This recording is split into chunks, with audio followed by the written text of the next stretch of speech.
Astaghfirullah. Bismillahirrahmanirrahim. Assalamualaikum warahmatullahi wabarakatuh.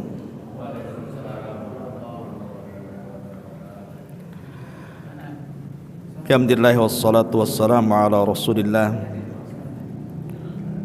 wa ala alihi wa sahbihi wa mawalah wa la hawla wa la quwata illa billahi wa ba'du. Alhamdulillah, di malam ini kembali kita bisa duduk untuk bertalabul ilmi di Masjid Al-Fajri, Jodoh, Batam. Salawat dan juga salam kita haturkan kepada Rasul kita Nabi besar Muhammad sallallahu alaihi wa ala alihi wasallam. Ma'asyiral muslimin wal muslimat rahimani wa rahimakumullah. Pembahasan di malam hari ini masih seputar rumah tangga.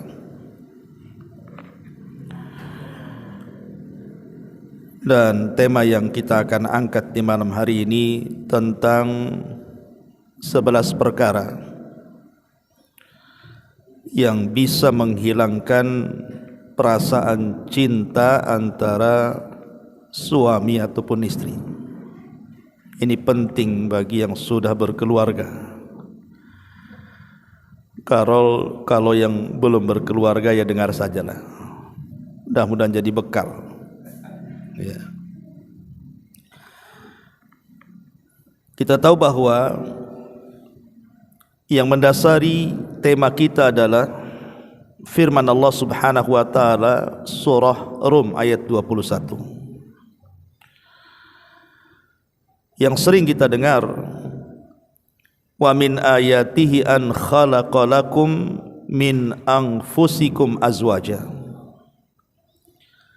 litaskunu ilaiha wa ja'ala bainakum mawaddatan wa rahmah inna fi dzalika la ayatin liqaumi yatafakkarun.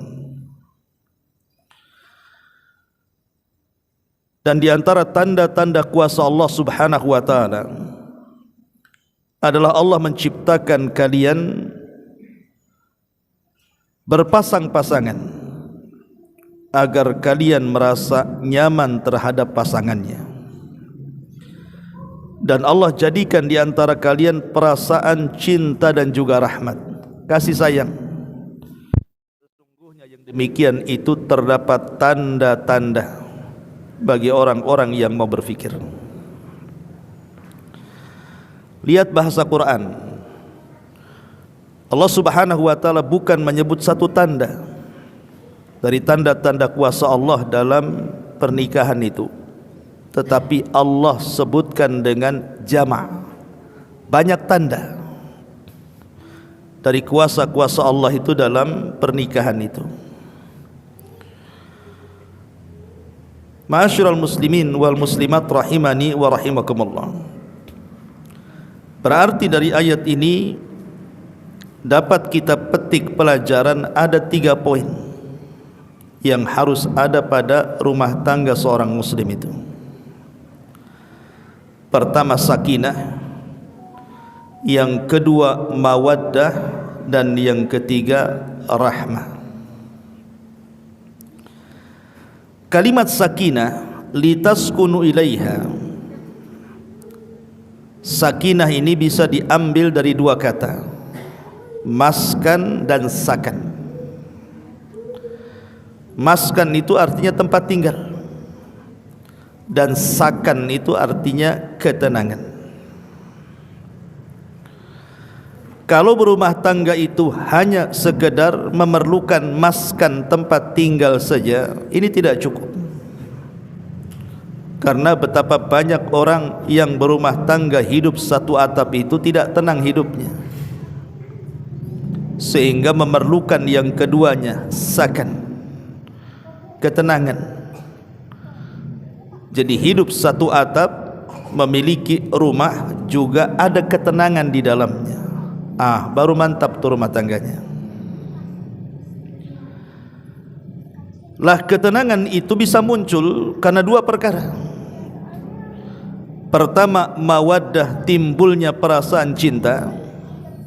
Yang kedua, timbulnya rasa rahmah, kasih sayang. Al-Imam Ibnu Katsir rahimahullahu ta'ala ketika memberikan catatan kepada ayat ini, apa kata beliau?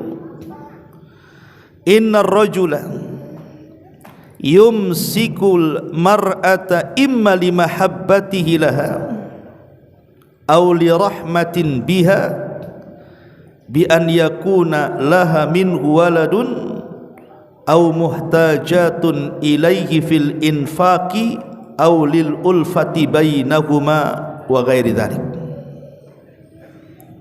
Kata Imam Ibnu Katsir rahimahullahu ta'ala, dia mengatakan seseorang itu, maksudnya seorang suami, kenapa dia bisa bertahan dan menahan istrinya di dalam rumahnya? Itu disebabkan karena kecintaan seorang suami kepada istri, makanya ditahan. Kalau sudah tidak cinta, ngapain ditahan? Atau boleh jadi bukan karena cinta, tapi karena kasih sayang.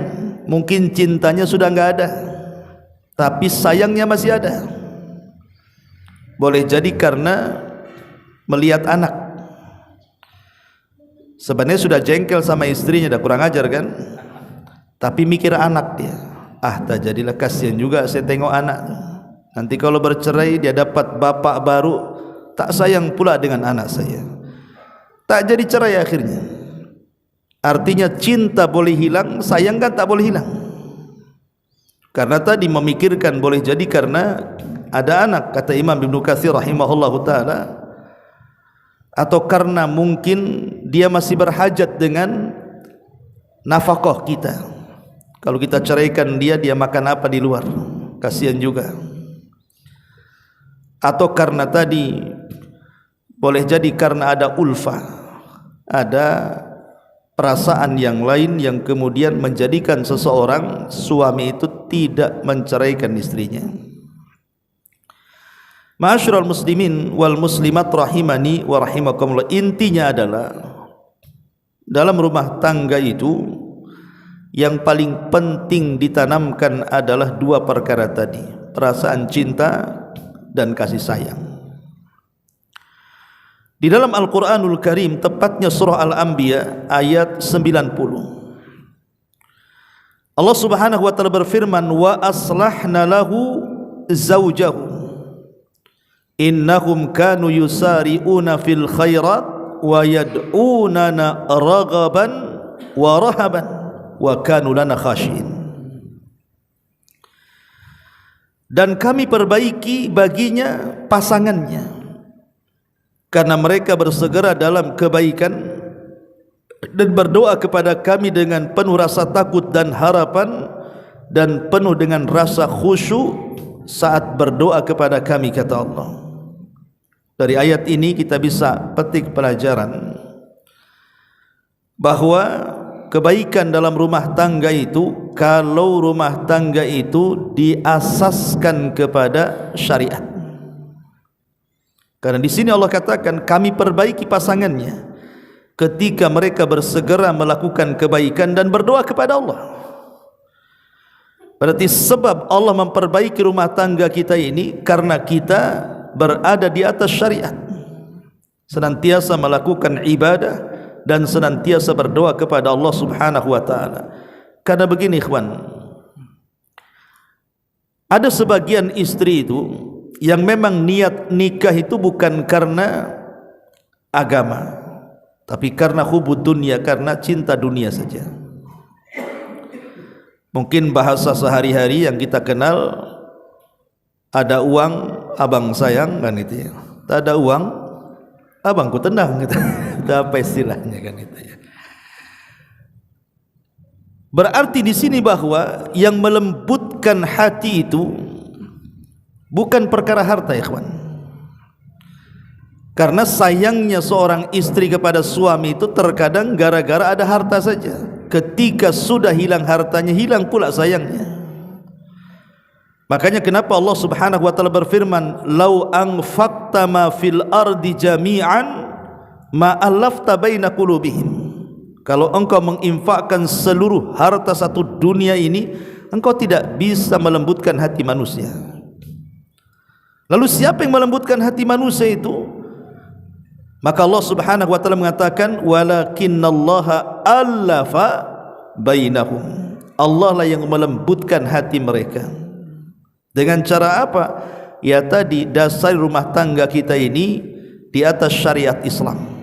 Maka dengan sebab itu Allah akan berikan kelembutan yang melahirkan kecintaan dan kasih sayang tadi. Ada 11 perkara, inilah pembahasan kita, yang terkadang perasaan cinta itu akan tercabut sampai ke akar-akarnya dalam rumah tangga itu. Maka perhatikan 11 perkara jangan ada pada rumah tangga kita. Kalau ada 11 perkara ini, hilanglah cinta keduanya dan berakhir pasti dengan perceraian. Yang pertama, al-ghiratu syadidah. Al-ghairatu asyadidatu, cemburu yang berlebihan. Ali radhiyallahu anhu mengatakan, la tukthiru al-ghairata ala ahlik fatarmi bis-su'i min ajlika. Ammal ghairatu fi mahalliha wa ammal ghairatu fi mahalliha fala budda minha wa hiya mahmudah. Kata Ali radhiyallahu an, jangan memperbanyak cemburu terhadap keluargamu, karena cemburu itu bisa saja mengakibatkan buruk sangka. Adapun cemburu yang diletakkan pada tempatnya, kata Ali, terkadang diharuskan, bahkan terkadang terpuji, karena cemburu itu luapan dari kasih sayang dan cinta pasangan. Tapi kalau sudah berlebihan, itu jadi masalah. Karena istri si Nabi SAW juga cemburu. Satu hari Nabi SAW sedang berada di giliran Aisyah Ummul Mukminin radhiyallahu anha. Tiba-tiba kemudian dihantar makanan oleh istri yang lainnya. Sebenarnya kan tidak ada masalah secara hukum. Umpamanya antum punya istri 2, kok diam saja enggak amin? Amin lah. Ya. Umpamanya antum punya istri 2, istri yang pertama mengirim makanan ke istri yang kedua, sementara suami giliran istri yang kedua atau sebaliknya, secara syariat tidak ada masalah. Tapi terkadang timbul kecemburuan. Lah Aisyah Ummul Mukminin radhiyallahu anha ini cemburu.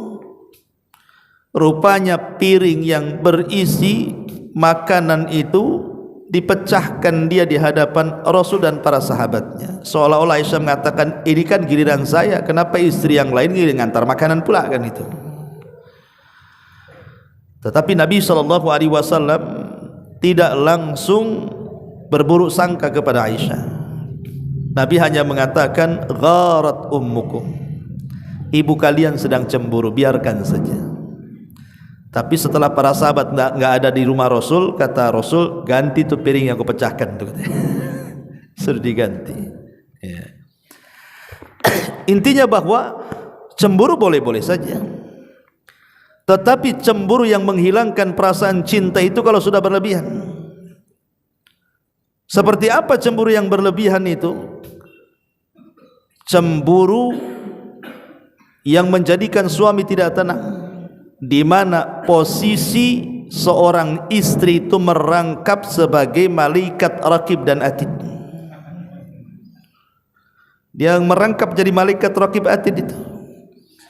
Antum kemana saja itu dipantau dia. Tidak boleh sekejap mata itu berpaling dari dia.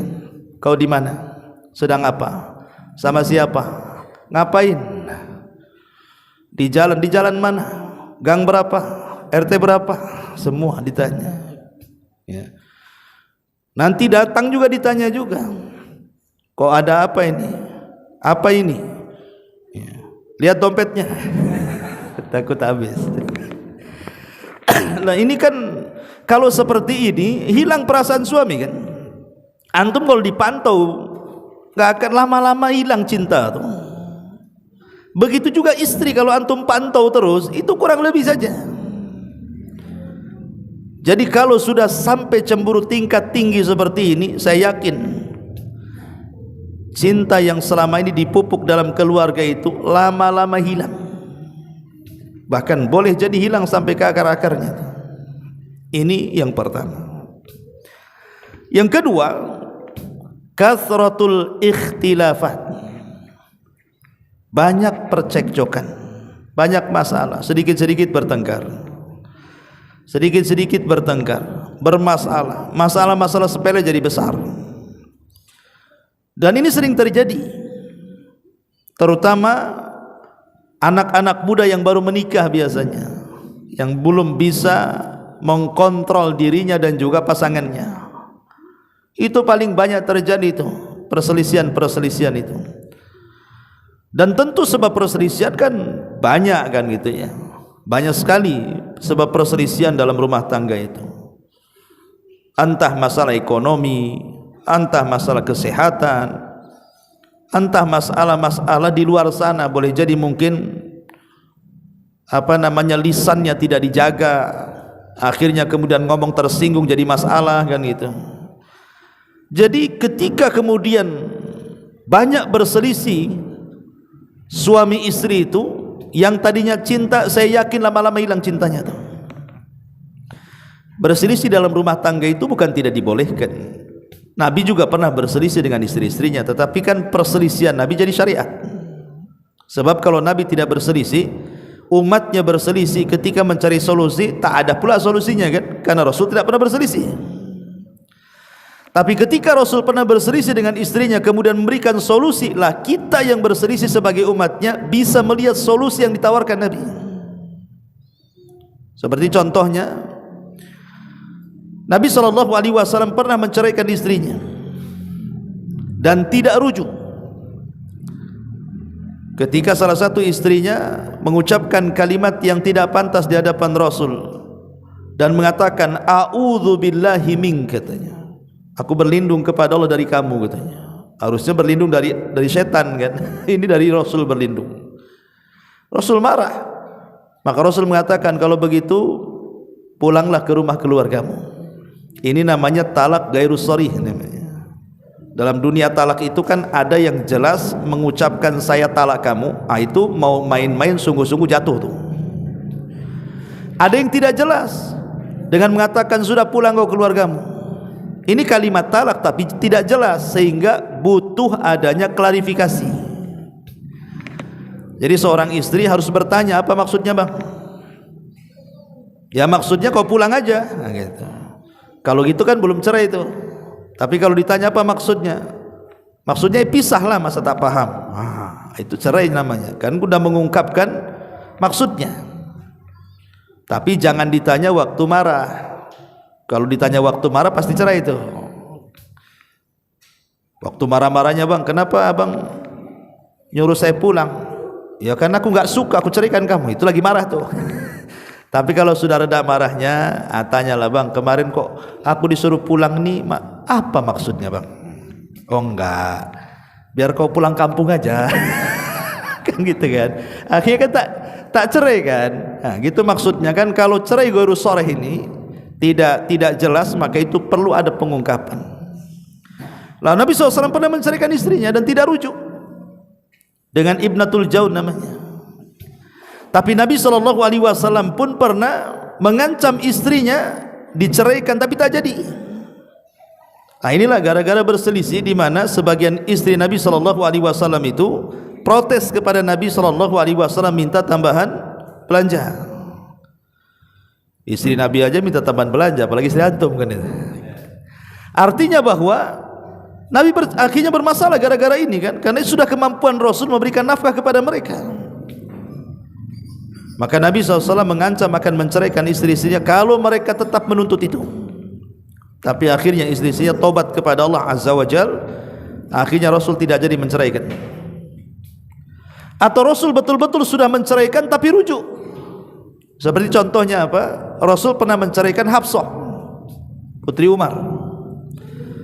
Tapi setelah diceraikan, datang Jibril dan mengatakan, "Ya Muhammad, Hafsah itu istrimu di sorga, karena dia qawaman sawaman, wanita yang rajin qiyamul lail dan wanita yang rajin puasa sunnah." Akhirnya Rasul rujuk. Ya. Lah dari kisah-kisah ini menunjukkan bahwa Nabi SAW kan juga bermasalah dengan istri-istrinya kan. Karena memang tidak ada rumah tangga yang sempurna. Kalau ingin rumah tangga sempurna di sorga lah. Coba anak-anaknya. Jadi rumah tangga yang sempurna itu di sorga. Kalau di dunia itu ya mesti ada banyak perselisihan. Maksud saya berselisih itu wajar dalam keluarga. Tapi yang tidak wajar itu kalau terus berselisih. Perkara-perkara sederhana jadi besar. Perkara-perkara enteng jadi berat gitu ya. Jadi kalau semua perkara diperselisihkan, itu masalah. Gara-gara meletakkan meja dan lemari salah aja berselisih. Coba kan, gara-gara warna baju berselisih, gara-gara beda selera makan berselisih. Nah, ini kan kalau semua diperselisihkan kan masalah, ikhwan. Lama-lama hilang cintanya tuh. Ini yang kedua. Yang ketiga, kasratul insyighal, sibuk dengan urusan masing-masing. Istri sibuk dengan urusan dia, suami pula sibuk pula dengan urusannya. Dan kalau sudah seperti ini, lama-lama enggak ada perhatian satu dengan yang lain, hilang tuh cinta tuh. Apalagi sekarang dengan dunia medsos kan, masing-masing pegang handphone. Si istri pegang handphone, si suami juga pegang handphone. Celakanya bukan satu handphone dipegang tuh. Ada yang punya 2, 3 handphone kan gitu ya. Itu terkadang ini masalah sepele, masalah handphone. Sebenarnya kan handphone itu kan alat komunikasi saja kalau dulu, ya, alat komunikasi, SMS kan. Sekarang kan fungsinya lain. Karena sudah ada YouTube, ada Instagram, ada Facebook, ada WeChat, ada TikTok, macam-macam lah kan di handphone tuh. Kita lihat sekarang ini. Gara-gara handphone ini, hak dan kewajiban seorang istri dan suami itu hilang. Kenapa? Karena sibuk masing-masing kan. Waktunya istri masak umpamanya kan, suami lapar sibuk nengok YouTube, nengok drakor gitu. Nanti suami juga sama, kurang lebih seperti itu. Ini kalau sibuk, ini satu contoh saja masalah handphone kan, belum masalah yang lainnya. Kalau kemudian kesibukan masing-masing tidak memperhatikan hak dan kewajiban suami istri, saya pastikan hilang tuh cinta tuh. Karena apa? Karena ketika seorang suami berhajat kepada istrinya, istri pula sibuk dengan urusan dia. Ketika istri berhajat kepada suami, terbalik pula, suami sibuk dengan urusan dia kan. Lah ketika hasrat dan kewajibannya tidak saling terpenuhi, hilang tuh cinta tuh. Nah, ini yang ketiga. Kemudian yang keempat, dan ini yang paling besar, al-khianat. Ketika masing-masing suami istri ini berkhianat. Ma'asyiral muslimin wal muslimat rahimani wa rahimakumullah. Di dalam Al-Quran, Allah Subhanahu wa ta'ala pernah mengkisahkan kisah 2 wanita yang jadi percontohan dari wanita-wanita kafir. Disebutkan dalam surah At-Tahrim ayat ke-11, ayat 10 dan ke-11. Allah Subhanahu wa ta'ala mengatakan, "Dharaballahu mathalan lilladzina kafaru imra'ata Nuhin wa imra'ata Lut kanata tahta abdaini min ibadina salihaini fa khanatahuma falam yughniya anhuma minallahi syai'a wa qila khulan nara ma'ad dakhilin." Dan Allah Subhanahu wa ta'ala memberikan permisalan tentang 2 wanita. Pertama wanitanya Nuh, dan yang kedua wanitanya Lut. Kenapa Allah tidak katakan istrinya Nuh, istrinya Lut? Kok bahasanya pakai wanitanya? Harusnya kan Allah membuat permisalan bagi dua wanita, istri Nuh dan Lut. Tapi Allah tidak mengatakan istri itu. Allah hanya mengatakan wanitanya Nuh dan wanitanya Lut. Kenapa disebut wanitanya Nuh dan Lut? Tidak dikatakan istrinya Nuh dan Lut? Karena keduanya tidak layak menjadi istri seorang nabi. Maka itu disebut istri dalam Quran. Ya. Padahal Allah mengatakan keduanya di bawah asuhan hamba kami yang saleh, Nuh dan Lut. Tetapi keduanya tidak bermanfaat bagi kedua istrinya, dan Allah katakan masuklah kalian berdua ke dalam neraka bersama orang-orang yang masuk ke neraka, kata Allah. Kenapa kemudian Allah Subhanahu wa taala memasukkan dua istri Nabi ini ke dalam neraka? Coba, ini istri Nabi loh. Nuh dan Lut itu kan istri Nabi. Alasannya karena dua-duanya berkhianat. Tetapi antum jangan salah paham, maksudnya khianatnya istri Nabi bukan selingkuh berzina, tidak. Bukan itu. Jadi khianatnya istri seorang nabi tidak mungkin sampai berselingkuh atau berzina. Maksudnya kata para ulama, adapun istrinya Nuh berkhianat kepada Nuh karena dialah orang yang pertama mengingkari syariat Nuh. Jadi sebelum mengatakan umatnya gila kepada Nuh, istrinya dulu yang mengatakan gila suaminya. Adapun istrinya Lut itu karena sekongkol dengan preman pasar. Jadi kalau ada tamu laki-laki datang kepada rumahnya Lut, nanti cemburu istrinya, jangan-jangan suami saya homo juga. Akhirnya kemudian istrinya Lut membakar kayu, kemudian asapnya mengepul ke langit, tanda bahwa di rumahnya ada tamu laki-laki. Maka preman laki-laki pasar itu datang mendobrak, menculik tamunya, kemudian memperkosa. Laki-laki suka jantan. Ya. Itulah berkhianat, membocorkan setiap tamu. Artinya kalau khianatnya para nabi, istri-istri para nabi yang seperti ini saja terancam dengan neraka.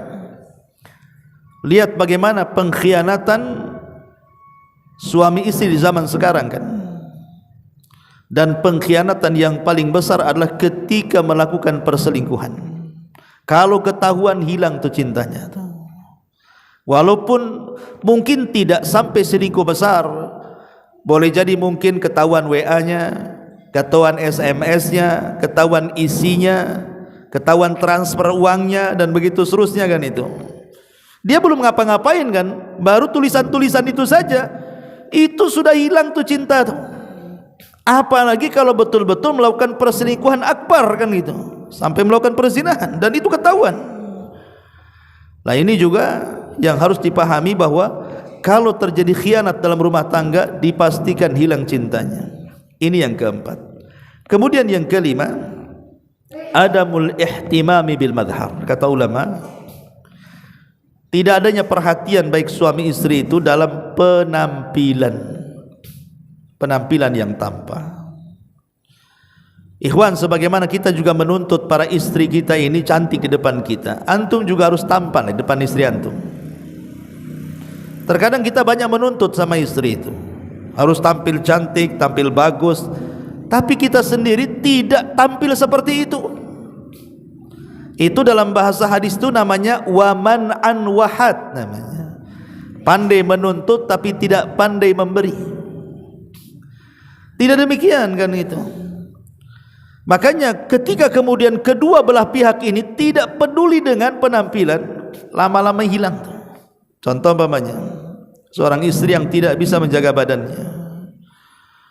Waktu gadisnya, wow, udah kayak model Korea. Nanti kalau sudah punya anak 2-3 nggak peduli itu. Ya, udah jadi model tong-tong itu. Jadi drum, jadi apa kan gitu kan. Nggak jaga badan dia. Akhirnya disangkanya kalau sudah punya anak, suami kan sudah ada centelan, ada anak, nggak mungkin macam-macam. Kata siapa? Justru ketika suami makin tua itu datang puber kedua tuh, makin lagi dia tua-tua keladi itu. Makin tua jadi dia kan gitu ya. Jadi makanya penting, apalagi mungkin suami-suami yang bekerja di luar, yang hari-hari mungkin memandang perempuan-perempuan di luar sana, kan istri harus pandai kemudian menjaga dan merawat badannya, baik pakaiannya, Ya, itu harus dirawat. Karena ini bagian daripada ibadah masalahnya. Lah kenapa suami saya tertarik dengan dia? Dulu suami saya tertarik dengan saya. Boleh itu introspeksi. Ya. Begitu juga seorang istri. Ada juga seorang istri itu curhat sama saya, Ustaz, aduh suami saya itu kayaknya pakaian banyak di lemari. Tapi yang dipakai itu saja. Ya pakaian kerja itu, pakaian tidur itu, pakaian main itu, semua pakai itu. Kayaknya enggak mau ganti-ganti. Enggak pernah mandi, enggak pernah wangi, enggak pernah cukur, enggak pernah ini. Lama-lama muak sih sama dia. Dia sampai bilang muak sama dia gitu. Subhanallah kan. Makanya ini juga yang kelima, ya, kalau sudah tidak perhatian dengan penampilan ini bisa menghilangkan perasaan cinta dalam keluarga. Kemudian yang keenam, adamu raghabatil jimaiyati, hilang perasaan untuk melakukan hubungan suami istri. Tentu banyak faktor kan. Tetapi kalau ini terjadi, berarti hilang dia perasaan cintanya. Sebab kalau cinta seorang suami kepada istri atau sebaliknya, pasti ingin melakukan hubungan suami istri. Namanya cinta. Ya. Karena tujuan pernikahan itu yang paling besar. Apalagi coba, tujuan nikah itu supaya kita tidak berzina, supaya kita bisa menundukkan pandangan. Tetapi orang yang hilang cintanya biasanya hilang juga perasaan untuk menggauli pasangannya itu. Entah karena kesibukan dia, entah karena alasan lain gitu. Contoh umpamanya seorang suami meminta jatahlah kepada istrinya dan mengatakan, "Dek, malam Jumat." Kan gitu. Malam Jumat kan, dia ngomong malam Jumat. Iya memang sunnah malam Jumat ya. Tetapi kemudian istrinya itu dengan berbagai macam alasan seolah-olah tidak mau menerima ajakannya. Marahlah suaminya. Maka Nabi SAW mengatakan, "Idza da'a ar-rajulu imra'atahu ila firashihi fa'abat la'anathal malaikatu hatta tusbiha." Apabila seorang suami mengajak istrinya untuk melakukan hubungan, tiba-tiba ditolaknya, marah suami, maka malaikat akan melaknat sang istri sampai subuh. Dan antum sebagai laki-laki kalau selalu ditolak, pasti antum hilang harga dirinya kan. Lama-lama apa ini aku seorang suami ini. Bahkan banyak kejadian, ada seorang istri yang minta jatah, seorang suami minta jatah kepada istri, ditolaknya, dibantai istrinya. Saya lihat baru di YouTube tuh. Ya, diambil pisau ditusuk istrinya. Ketika diinterogasi polisi gara-gara apa? Ya tadi tidak dapat jatah dari istrinya. Saya bayangkan bisa saya dibunuh coba. Itu kan sudah hilang perasaan cintanya. Ya. Artinya bahwa di sini jangan sampai kemudian kalau sudah mulai hilang perasaan untuk menggauli sesama suami istri ini ada masalah dalam keluarga. Pasti ada masalah. Banyak istri-istri juga yang curhat juga. Banyak para suami itu sudah enggak peduli dengan dia. Entah ada orang ketiga, keempat, kelima di luar sana, saya tidak tahu. Tetapi yang jelas bahwa penyebab terbesar hilang perasaan cinta ini karena tidak ada hubungan lagi dalam keluarga dalam hal raghabatul jimaiyati, artinya kebutuhan seksual. Ini yang keenam. Kemudian yang ketujuh, al-kadzib, dusta. Dusta ini paling tidak disukai baik suami ataupun istri. Maksud dusta di sini maksudnya dusta yang besar. Kalau dusta-dusta kecil saja terkadang disyariatkan di dalam Islam dalam hubungan keluarga. Sebab kalau tidak berdusta tidak asik rumah tangga tuh. Contoh istri masak tak enak dibilang enak, kan asik tuh. Enak bang, rasa Padang katanya. Padahal rasa tidak jelas, belakang Padang. Jadi umpamanya istri berpenampilan pakai pakaian norak kan itu kan, tapi kita katakan Masya Allah, tidak ada orang paling cantik di rumah ini kecuali engkau. Iya di rumah itu aja. maksudnya kan kita ini berdusta, tapi kan dustanya kan dibolehkan di situ.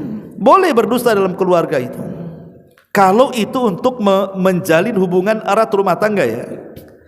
Tapi yang dimaksud dusta yang menghilangkan cinta ini adalah dusta besar.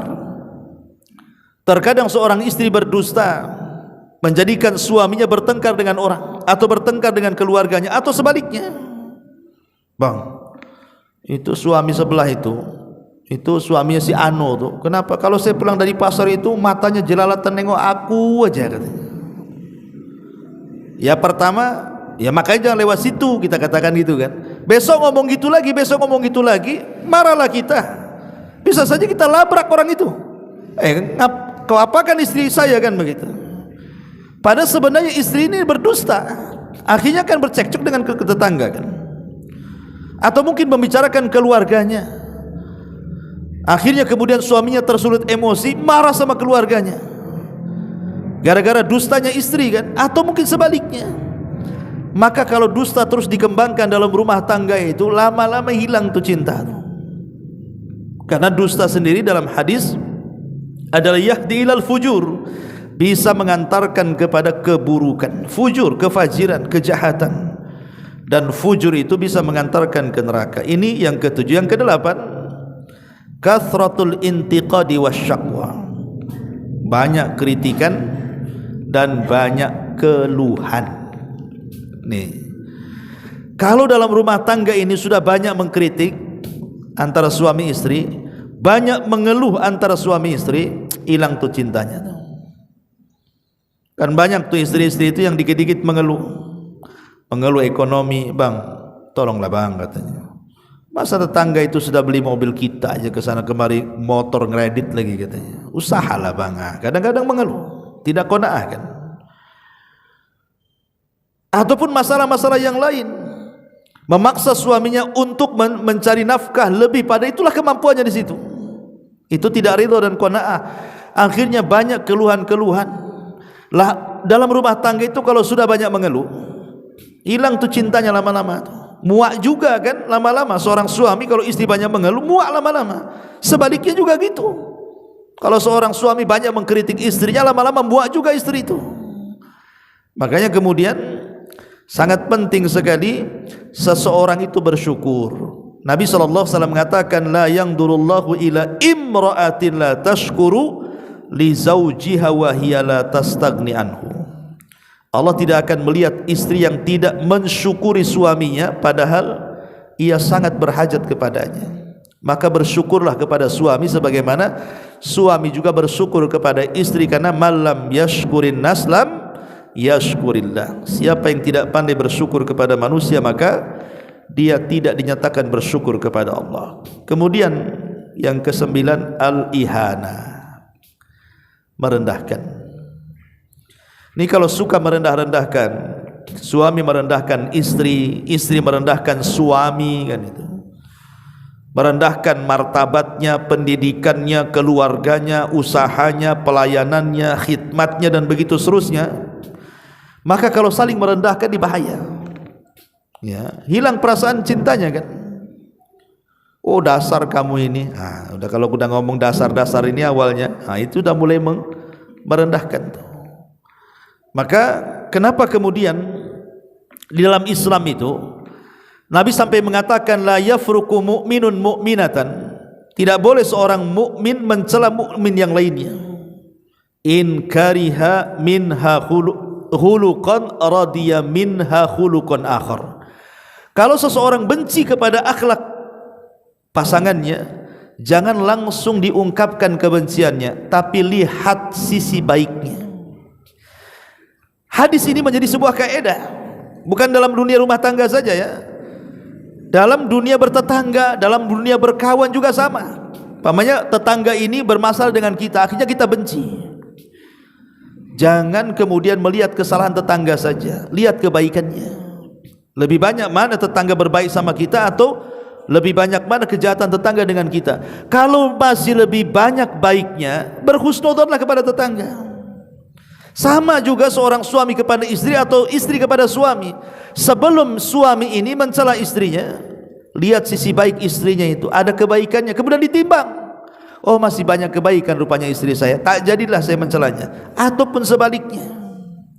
Tapi biasanya yang banyak mencela dalam keluarga itu biasanya istri. Kenapa demikian? Karena ada sisi lemah seorang istri itu yang tidak dipunyai suami. Apa sisi lemah seorang istri? Qusurul fitri. Apa qusurul fitri itu? Maksudnya rendahnya fitrah seorang istri, mudah mengkufuri kebaikan suaminya. Makanya antum jangan heran kalau antum sudah berbuat baik sama istri antum, satu hari antum berbuat salah, pasti dia akan mengatakan, ah kau itu suami gak bagus. Pasti itu akan ngomong, kau ini suami gak bagus, gak tanggung jawab, gak bagus, gak baik, gak berakhlak, macam-macam tuh akan ngomong gitu nih. Pasti itu akan ngomong dengan bahasa-bahasa dia yang intinya kufur kepada kebaikan suami. Karena itu yang dikatakan Nabi, walaupun engkau seumur hidupmu berbuat baik kepada istrimu, kemudian engkau melakukan satu kesalahan, maka istri akan mengatakan engkau belum pernah berbuat baik sedikit pun kepadaku. Dan itulah rendahnya fitrah seorang istri yang suami harus sabar. Ini kalau istri sudah ngomong begitu, antum harus sabar. Itu sisi kelemahannya di situ. Dia mudah kufur. Makanya kenapa Nabi SAW ketika diperlihatkan neraka itu paling banyak istri-istri dibandingkan suami yang di neraka itu. Salah satu penyebab yang terbanyak para istri masuk neraka itu gara-gara ini. Dia tidak menjaga lemahnya fitrah dia, sehingga dia mudah melecehkan suaminya dan merendahkan suaminya, sehingga seolah-olah suaminya tidak ada kebaikan bagi dia. Ini kalau sudah seperti itu, hilanglah perasaan cinta. Kemudian yang nomor 10, al-asam minan nasihati wal inad. Seolah-olah tuli, tidak menerima nasihat. Ada istri atau suami itu yang dikasih masukan tidak terima tuh. Suami ngasih masukan, istri yang tidak terima. Istri memberikan masukan kepada suami juga ditolak. Ini kalau seandainya nasihat dalam keluarga, ini suami sudah banyak, karena itu banyak ya masalah-masalah yang sampai kepada saya yang bertanya soal keluarga itu. Ini yang jadi kemudian percekcokan, akhirnya kemudian terjadi perceraian. Kenapa? Karena hilang perasaan cinta ketika salah seorang dari keduanya itu tidak bisa dinasihati. Ini suaminya ngasih masukan, istrinya tak terima. Atau sebaliknya, istri ngasih masukan, suaminya marah-marah. Itu kalau terus-terusan seperti itu, hilang tuh perasaan cinta. Dan ini yang paling banyak. Ustadz, saya ini sudah ngasih nasihat pasangan saya ini, tapi nggak mau dia itu. Dia merasa benar. Nanti suami juga ngomong begitu, istri saya ini kayak merasa benar aja katanya. Nah, jadi akhirnya apa? Ketika saling membela diri, hilang perasaan cinta. Dan yang terakhir, yang ke-11 adalah asyatmu wa dharab. Dan ini yang paling bahaya juga. Mudah mencaci, memaki, bahkan ada sebagian suami itu yang suka memukul. Ini kalau sudah yang keluar cacian, makian, pukulan, antum sedang berada di ring tinju atau berada di rumah tangga kan gitu. Ya kalau antum berada di ring tinju terserah lah kan gitu. Memang harus pukul-pukulan. Tapi antum sedang berada dalam rumah tangga. Memukul itu sudah saya jelaskan kemarin. Ada dua perkara kan. Pertama, kalau ada maslahat, kalau saya pukul pasti berubah. Lah kalau antum tidak bisa memprediksi kalau saya pukul dia berubah atau tidak, nggak usah dipukul. Karena dipukul nggak berubah, apa fungsi pukulan? Maka dilihat, ditimbang dulu sebelum antum mukul itu. Itu pun setelah melalui dua proses kan. Pertama nasihat, yang kedua antum tidak bicara atau tidak menggaulinya. Baru ketika masih juga istri itu seperti itu, maka boleh memukul. Memukul pun satu, tadi saya katakan, lihat maslahatnya. Ada nggak maslahatnya? Kalau tidak ada, jangan. Yang kedua, kalaupun ada maslahatnya, maka satu, jangan memukul di wajah, karena wajah ini tempat terhormat. Nanti istri selalu teringat dengan pukulan antum setiap kali mengaca. Yang kedua, jangan ada bekas dalam pukulan, sebab bekas itulah yang nanti akan jadi bukti forensik antum masuk penjara KDRT itu. Nanti dipisum, nanti antum dilaporkan kan itu. Tapi kalau nggak ada tanda, nggak ada bekas, apa yang mau dipisum? Dia datang ke rumah sakit, saya dipukul Pak Dokter, dipisum, tak ada bekasnya. Ya, makanya hati-hati kalau ada bekas nih, ini jadi bukti forensik nih. Antum bisa dilaporkan KDRT, 5 tahun penjara antum. Ya. Ma'asyiral muslimin yang dimuliakan Allah Azza wa Jalla, inilah 11 perkara. Ya ini antum tambah sendirilah. Artinya banyak sekali perkara-perkara yang menjadikan kemudian hilang perasaan cinta dalam keluarga. Taib ma'asyiral muslimin wal muslimat rahimani wa rahimakumullah. Sebagai tambahan pembahasan kita, yang saya ingin tekankan adalah masalah banyaknya perselisihan dalam keluarga. Dan hari ini Masya Allah ya kan, bukti banyaknya perselisihan itu dengan banyaknya orang yang berjubel di pengadilan agama. Coba makin hari tingkat perceraian itu kan makin meningkat. Di kota Batam ini terutama paling banyak ya, tingkat perceraian yang luar biasa itu meningkat di Kepri, khususnya di kota Batam ini. Kenapa coba?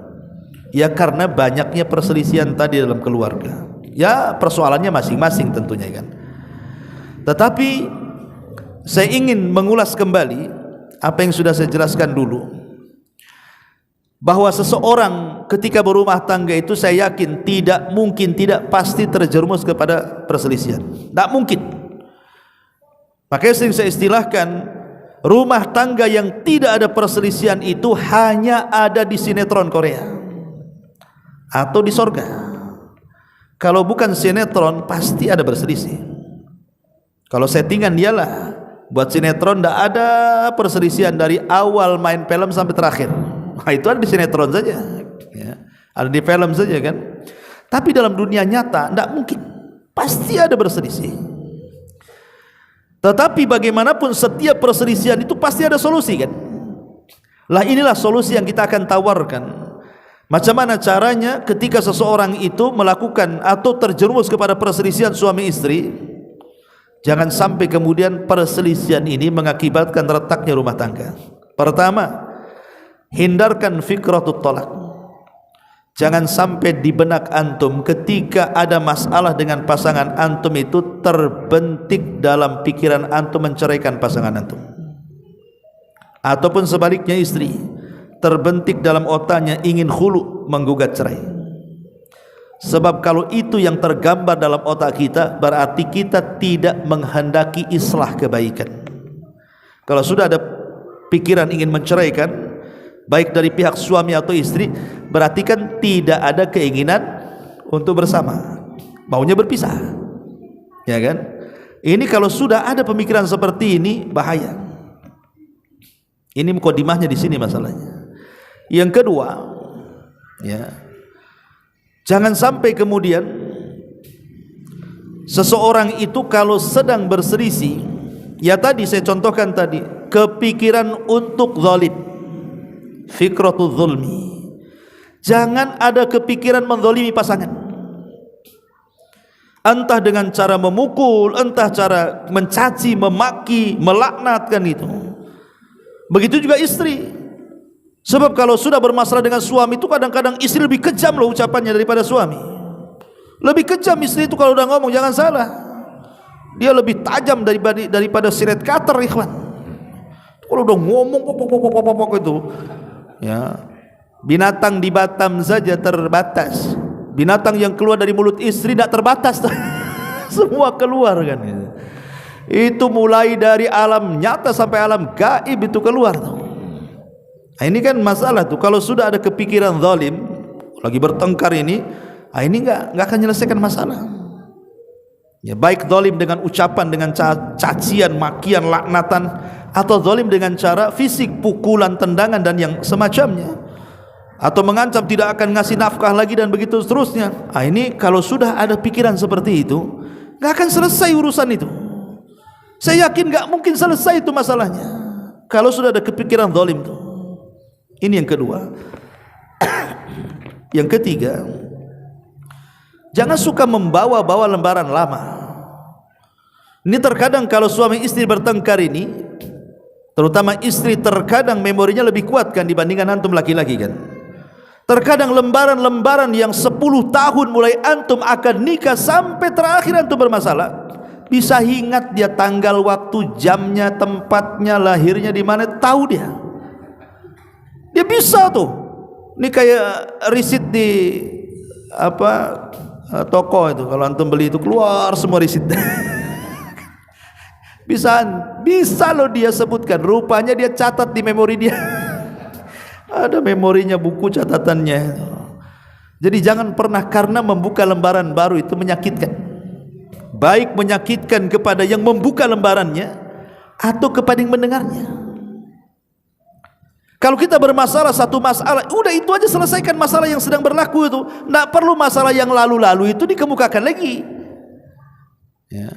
Karena kalau seandainya dibongkar lagi lembaran lama itu sangat menyakitkan, baik yang membongkarnya atau yang mendengarkannya. Maka itu pentingnya, sebab sudahlah dosa-dosa yang lalu itu dikubur. Bukankah Rasul yang mengatakan kullu ummatin mu'afan illal mujahir, setiap umatku dimaafkan dosanya kecuali yang mujahir. Ketika ditanya siapa mujahirin itu ya Rasulullah, mujahirin itu orang yang aibnya sudah ditutup oleh Allah, dia bongkar lagi. Jadi membongkar aib itu tidak boleh, membongkar dosa-dosa yang silam itu tidak boleh. Yang sekarang aja lah kita hadapi kan itu. Maka ini juga yang ketiga, jangan suka membawa-bawa lembaran baru. Kemudian yang keempat, janganlah perselisihan itu dibawa keluar rumah, cukuplah dalam rumah saja, jangan dibawa keluar rumah. Karena ada kemudian suami istri kalau berselisih dia bawa-bawa keluar tuh. Yang istri ngadu pada keluarganya, yang suami ngadu pada keluarganya, peranglah Israel Palestina tuh ya. Akhirnya kan perang dua keluarga jadinya kan.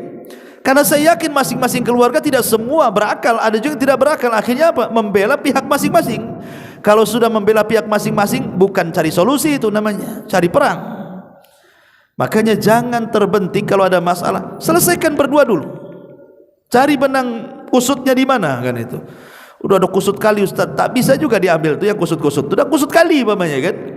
Ya kalau memang tidak bisa lagi, baru cari orang ketiga dari keluarganya, siapa yang amanah. Tidak semua keluarga dilibatkan dan diceritain, enggak. Oh mamanya dalam keluarga saya itu yang paling amanah paman saya. Ini kalau bapak saya tidak bisa nih. Ataupun nanti yang suaminya, ya ini paling amanah di keluarga saya ini kayaknya saudara saya karena dia tahu agama. Kalau orang tua saya tidak bisa ini. Cari yang amanah, ketemukan kan itu. Makanya Allah mengatakan fab'atsu hakaman min ahlihi wa hakaman min ahliya, utus dari dua belah pihak supaya damai. Tapi kalau kemudian dibawa keluar, bahkan diceritakan ke kawan kantornya, ke kawan kerjanya, ke kawan mainnya, itu tidak mencari solusi, tetap akan terjadi perselisihan. Maka jangan mengeluarkan perselisihan rumah tangga keluar rumah. Atau yang kelima, jangan suka mendoakan yang buruk saat berselisih. Mati aja kau bang katanya. Wow, langsung main mati ya. Nanti istrinya juga ngutuk istrinya. Mudah-mudahan habis ku cerai, gak laku kau nanti. Jadi masing-masing melaknat, masing-masing mendoakan buruk. Itu tidak boleh. Ya, bagaimanapun Nabi yang mengatakan la tad'u ala anfusikum wa la tad'u ala auladikum wa la tad'u ala amwalikum la tuwafiqu minallahi sa'atan yus'alu fiha ata'an fayastajibu lakum. Allah Rasul mengatakan jangan kalian berdoa buruk atas diri kalian, jangan berdoa buruk atas anak-anak kalian, atas pasangan-pasangan kalian, atas harta benda kalian. Karena boleh jadi ketika berdoa kok mencocoki waktu ijabahnya doa, akhirnya dikabulkan. Maka jangan suka seperti itu. Kemudian yang keenam, kalaupun harus berselisih jangan di depan anak-anak, bagi yang sudah punya anak, karena itu akan mempengaruhi psikologi masalahnya kan. Itu akan ditiru sama anak-anaknya. Bahkan boleh jadi mungkin anak pun akan terlibat dalam pertengkaran orang tua tuh. Ya, jadi kalau berselisih jangan di depan keluarga, jangan di depan anak-anak. Dan jangan bawa-bawa persoalan dukun dalam keluarga. Kan ada tuh orang-orang yang membawa dukun dalam keluarga itu. Dulu pantas saya sayang sama abang ini, sekarang saya benci, jangan-jangan abang pelet saya. Bawa dukun kan tuh. Kan kadang seperti itu. Ini 5 tahun saya kena pelet nih suami saya kena. Setelah 5 tahun baru saya tahu saya benci sama suami, berarti sudah hilang tuh sihirnya katanya. Udah punya rumah, punya anak, bilang disihir pula. Ya. Atau betul-betul bukan bawa-bawa dukun ke rumah, datang pula dia ke dukun. Nah ini kan masalah. Ya, jadi kalau bisa itu jauhi, ataupun saat bertengkar itu jauhi kemaksiatan. Karena kebanyakan orang-orang yang kurang iman, kurang takwa, kalau ada masalah dengan keluarga, pasti dia larinya apa? Maksiat. Bermaksiat kepada Allah Azza wa Jalla. Ini tidak akan menyelesaikan masalah. Ya, bahkan semua perkara-perkara ini boleh jadi bisa menghilangkan bukan hanya perasaan cinta, tapi juga perasaan kasih sayang. Makanya ulama mengatakan bahwa terbentuknya kasih sayang dan cinta dalam keluarga itu sebenarnya kuncinya cuma satu: memberikan hak masing-masing. Suami tahu siapa dia, apa yang harus dipenuhi untuk istrinya. Istri juga tahu siapa dia, apa yang harus dipenuhi untuk suaminya. Kalau masing-masing suami istri itu tahu hak-haknya masing-masing, insya Allah rumah tangga itu akan berjalan itu. Tapi kalau masing-masing mengabaikan haknya, saya yakin itu kandas di tengah jalan tuh. Lalu apa saja hak-haknya? Ya, dengan singkat saja ya.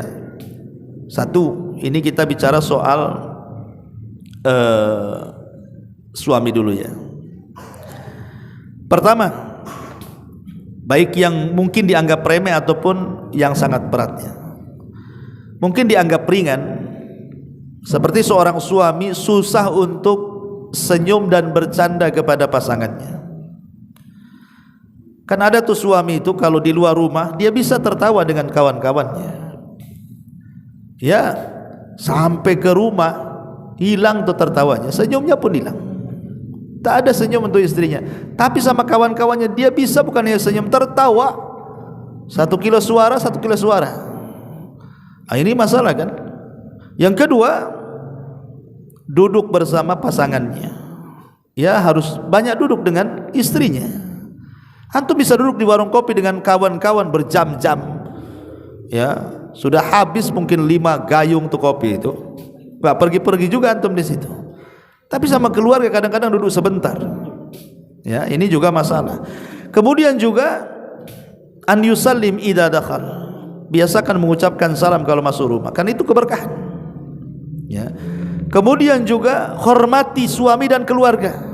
Hormati istri dan keluarganya. An yahtarima ahlaha, an yahtarimaha wa ahlaha. Hormati dia dan hormati keluarganya. Terutama pengantin baru. Dia hanya peduli sama istrinya, tidak peduli sama keluarganya. Hormati. Kemudian an yar'aha idza marid. Kalau bisa ya istri sedang sakit ya jaga. Karena Utsman bin Affan pun menjaga istrinya ketika Rasul perang Badar kan. Kenapa Utsman tidak ikut terlibat dalam perang Badar? Karena Rasul yang merintahkan dia jaga istrinya ketika sakit. Maka kalau istri sakit ya jaga, minimalnya belikan obat ya, atau antar ke rumah sakit dan begitu seterusnya. Kemudian an yusaidaha idza thaqula ilaiha. Bantu kalau memang dalam perkara-perkara yang tidak bisa dia lakukan. Rumah bocor, jangan pula istri suruh nambal rumah. Naik kau ke atas tuh, seng bocor tuh, pasang spandek sana. Itu bukan tugas istri antum. Ya. Itu tugas laki-laki, antum yang naik. Marah-marah, ini rumah bocor, kenapa kau tak benerin katanya. Bukan tugas dia. Tugas antum naik suami. Kalau itu bukan tugasnya, jangan antum suruh-suruh dia. Atau mungkin dia sedang hamil, sedang melahirkan, sedang menyusui, ya gantilah tugasnya sementara. Ya, itu juga penting. Kemudian juga an yura'i qusural fitri. Tadi sudah saya jelaskan, perhatikan tentang kurangnya fitrah wanita tadi, sabar kalau dia suka mengingkari kebaikan kita. Kemudian juga an yahfadha wa yush'ira ilaiha bil amni waraha. Berikan keamanan, berikan ketenangan, jangan suka ngancam-ngancam. Ya. Kemudian an yamna'ah idza waqa'ati bil ma'asi. Cegah kalau istri itu bermaksiat. Dia gibah dengan tetangganya, jangan lagi pergi ke situlah. Kok masih bergibah aja di situ. Antum larang dia. Karena itu maksiat besar, dosa besar kan gitu. Jangan antum tanya pula, tadi dari tetangga ngomong apa kamu di sana? Coba ceritakan. Ada yang baru nggak? Nah, ini kan masalah. Ada yang update nggak? Lah ini kan masalah ya kawan. Bukannya dicegah malah antum interogasi. Mau antum mau dengar pula gibah dia. Kemudian la yamna'uha idza aradat an tadhhaba ila ini. Jangan larang kalau istri kita mau berkunjung kepada keluarganya. Kalau bisa ongkosi antar. Emang kita aja yang punya keluarga, dia juga punya keluarga. Terkadang rindu dengan emaknya, dengan bapaknya, dengan saudaranya, ingin pulang kampung. Ongkosi, ya, biar dia senang. Terkadang mungkin sudah bosan lihat antum. Biarkan dia pulang dulu kan. Nanti pulang balik kan segar lagi. Ya. Kemudian an yahfadha haibataha, jaga karismatiknya. Jangan menghina istri kita depan orang. Itu sama saja dengan meruntuhkan karismanya. Ya. Kemudian an yu'allima dinaha, ajarkan agamanya. Tapi ada masya Allah suami yang bersyukur ya. Dalam agama terkadang ada istrinya lebih cerdas, lebih alimah, lebih pintar agama dibandingkan suaminya. Antum kalau punya istri yang kayak begini bersyukur. Tapi kalau antum lebih pandai, ajarkan istri antum agama yang benar. Kemudian juga an yunfiqa 'alaiha, ya, berikan nafkah seperti yang sudah saya jelaskan 6 nafkah kemarin yang wajib bagi suami. Kemudian an ya'muru bis salati aw ta'lim, perintahkan mereka salat, ajarkan agama. Perintahkan mereka. Dan itu kan ada kajian tuh, datanglah ke pengajian sana. Supaya kalau kita tidak bisa mengajarkan agama, antar ke pengajian. Sudah antum tidak diajarkan agama, tidak datang ke pengajian, ya bodoh teruslah istri antum jadinya kan. Nah, ini kan masalah. Kemudian juga alla yaghiba lil amali akthar min 4 ashhur. Kalau antum mau berangkat kerja jauh, mungkin kerja di kapal, kerja di mana, maka tidak boleh lebih dari 4 bulan. 4 bulan pulang. Kecuali kalau ada kesepakatan. Tapi kalau tidak kesepakatan tidak boleh. Karena di zaman Umar bin Khattab, jadi Umar itu malam-malam keluar, rupanya ada suara ranjang yang bergerak. Rupanya ada seorang wanita sedang bersendirian dalam rumah itu melantunkan syair karena suaminya sedang berangkat perang, dan mengatakan kalau bukan karena takut kepada Allah sudah bergeraklah ranjang ini. Maksudnya sudah selingkuh kan itu. Jadi Umar dengar. Makanya Umar akhirnya membuat sebuah aturan, setiap 4 bulan pasukan diganti. Pulang ke keluarganya ganti. Nanti 4 bulan pulang diganti. Dari sini istimbat hukumnya tidak boleh seorang suami meninggalkan istri lebih daripada 4 bulan kecuali karena hajat dan darurat atau karena sudah ada kesepakatan. Memang kerjanya umpamanya kontraknya 2 tahun, mau diapakan lagi, dan istrinya rela. Kalau istrinya enggak rela jangan. Ya. Dan banyak lagi. Ini hak-hak yang harus ditunaikan seorang suami. Adapun istri, ya taatlah dengan cara yang baik kepada suami. Jangan puasa sunnah kalau suami ada. Karena boleh jadi suami menghendaki dia kan. Ya, Ustaz saya sudah izin semalam sama suami, tapi suami minta pula siang-siang, batalkan. Ya, karena melayani suami wajib. Puasa Senin Kamis di sunnah. Kan logikanya enggak masuk. Ini yang wajib, ini yang sunnah. Kok masih ngengkel aja puasa? Tunggu maghrib lah bang. Aku ini mau sekarang. Kan itu. Nanti hilang hasratnya sampai maghrib dah dongkol suaminya kan. Lah ini kan yang seperti itu dipaham. Jangan puasa sunnah kalau suami hadir. Ya, jangan maksa-maksa. Izinkanlah suaminya ada. Yang wajib melayani suami bukan puasa, kecuali kalau qadha Ramadan. Ya, atau di bulan Ramadan itu kan wajib kan lain. Kalau puasa sunnah ya tidak usah puasa sunnah kalau suaminya ada. Dan tidak boleh keluar kecuali dengan izinnya. Suami datang, mana istri saya, rupanya tak ada, bisa marah tuh ya. Dan jangan memasukkan orang yang suami tidak suka, entah keluarganya entah kawannya. Kalau suami enggak suka jangan masukkan orang, baik laki-laki atau perempuan.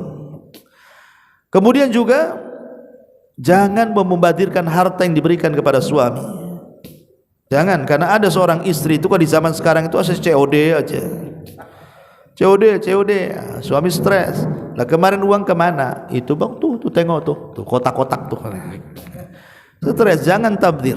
Tabdzir itu dalam bahasa harta itu ada 2, ada namanya israf, ada namanya tabdzir. Kalau israf itu membelanjakan harta berlebihan dari kebutuhannya. Kalau tabdzir membelanjakan harta kepada kemaksiatan kepada Allah. Itu bedanya di situ israf dengan tabdzir. Dan dua-duanya tidak boleh. Ya kan? Pamannya istri masak banyak-banyak. Orang hidup berdua, bertiga dengan anaknya, sekali masak untuk satu kampung, siapa yang makan? Akhirnya dilempar ke tong sampah. Itu namanya apa? Israf. Ya, bukan tabdzir, israf namanya. Karena halal kan dia, memasakkan halal, tetapi berlebihan akhirnya dibuang, itu israf. Kalau tabdzir, ya tadi umpamanya seseorang ini berjudi dengan hartanya, membeli khamar dengan hartanya, membeli narkoba dengan hartanya, itu namanya tabdzir. Karena sarful mal, menghamburkan harta ila ghairi ma yambagi, bukan yang sepatutnya dikeluarkan untuk itu, ya. Kemudian juga di antara kewajiban istri kepada suami, ya hormati suami, hormati juga keluarganya. Jangan menolak kalau suami ngajak berhubungan. Kemudian baik-baiklah apabila suami itu datang, entah dari pekerjaan, entah dari mana. Jadi perbaiki cara istiqbal. Istiqbal itu penyambutan dalam rumah tangga. Penyambutan, disambutlah suami itu. Kadang suami datang entah dari mana, istrinya tidur-tiduran, enggak jelas. Sibuk dengan handphonenya. Suami datang dia sibuk dengan handphonenya. Itu kan kurang ajar tuh istri yang kayak gitu tuh. Maka kasih sambutan terbaik kalau suami datang. Termasuk juga jaga kehormatannya, baik ketika hadir ataupun tidak. Termasuk juga menjaga anak-anaknya, kemudian mencari keridhoannya apabila dia sedang marah.